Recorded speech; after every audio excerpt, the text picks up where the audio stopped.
Assalamualaikum warahmatullahi taala wabarakatuh. Ketemu lagi dengan saya, Theododia Ginjanda.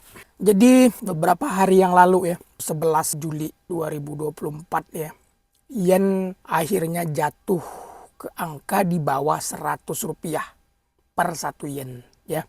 Jadi singkat kata, kalau kita tukarkan uang 10.000 yen kita, uang Icimang, itu nggak akan bakal jadi 1 juta rupiah begitu ya.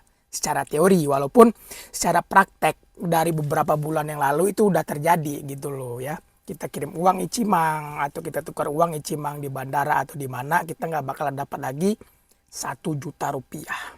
Bagi kita-kita yang di Jepang, ini adalah sebuah kondisi yang buruk gitu ya.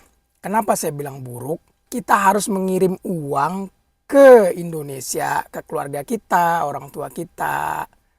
Dan di Indonesia uang itu jadi dalam bentuk rupiah.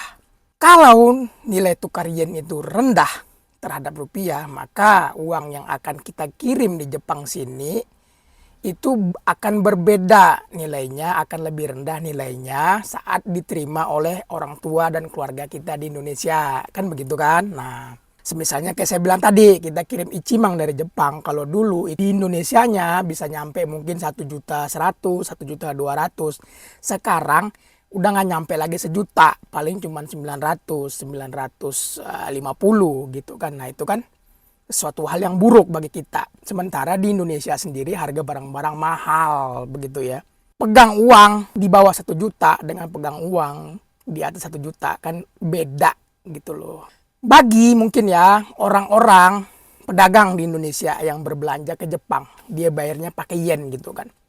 Atau bagi turis orang Indonesia yang mau main ke Jepang, kalau yen itu murah, itu adalah sesuatu hal yang bagus kan. Nah jadi mereka bisa beli yen, mendapatkan yen dengan nilai lebih rendah gitu. Jadinya ya belanjanya jadi lebih bagus begitu bagi pedagang. Dan kalau wisatawan ya dia saat akan ke Jepang belanja yen, beli yen, jadi bisa dapat lebih murah, ya kan? Nah, hal ini diprediksikan akan terus memburuk gitu ya, jadi turun gitu.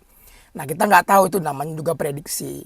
Tapi 2009 lalu yen juga pernah jatuh di bawah 100. Saya lupa angkanya, kalau nggak salah itu tembus itu di angka 90 kalau saya nggak salah, 90, 91. Saya lupa ya pasti ya berapa ya. Nah, tapi kan nggak nyampe setahun, setahun setelah itu kan yen naik lagi. Hingga sampai pernah tembus 130 125 gitu ya. Bener kan? Nah, jadi marilah sama-sama berharap mudah-mudahan yen ini jatuh hanya dalam beberapa ya tahun lah gitu.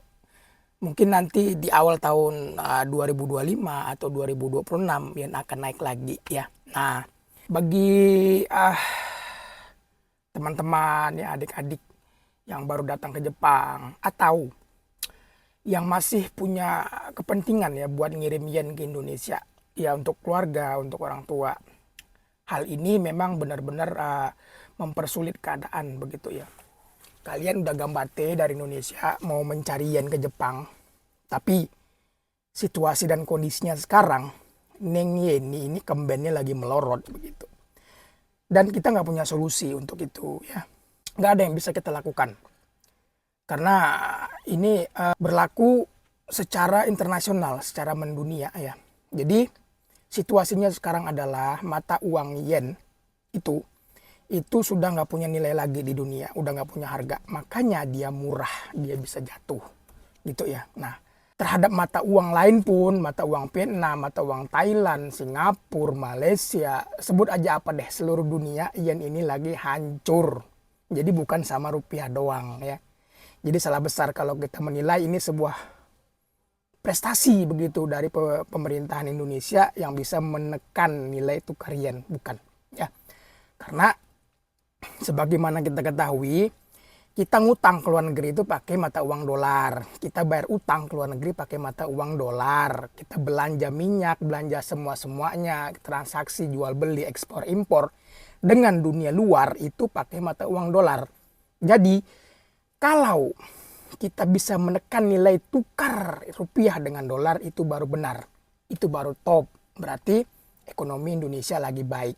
Tapi kalau dengan mata uang yen berarti bukan, karena Indonesia dengan dolar sendiri juga hancur-hancuran, sama hancur-hancurannya dengan yen terhadap dolar gitu ya. Jadi mudah-mudahan dipahami biar nggak salah pengertian. Oke, nah solusinya nggak ada, tapi satu hal yang bisa kita lakukan saat ini adalah jikalau kamu punya yen dan kamu nggak ada kepentingan buat menyimpan yen, saat kamu dapat yen kamu kirim langsung ke Indonesia atau kamu tukarkan. Tukar ke dolar boleh atau belikan emas boleh kalau cukup gitu. Jadi jangan disimpan-simpan yennya, karena apabila prediksi yen semakin turun ini benar, maka nilai yen yang kamu simpan itu akan terus berkurang dan itu kerugian bagimu. Jadi gajian terima yen langsung kirim, gajian terima yen langsung kirim. Jadi nggak usah disimpan-simpan kalau memang kamu nggak punya kepentingan dengan yen. Tapi kalau punya kepentingan dengan yen, ya mau nggak mau yennya harus disimpan, ditabung di Jepang. Oke ya. Nah, semoga informasi ini bisa membantu. Saya nggak ada bercerita politik di sini ya. Oke, ini semata-mata buat kebaikan kita bersama lah, sesama penguli, sama anak rantau di Jepang. Sebarkan bila video ini bermanfaat. Terima kasih karena sudah menonton. Sampai ketemu di video-video saya lainnya. Assalamualaikum warahmatullahi wabarakatuh.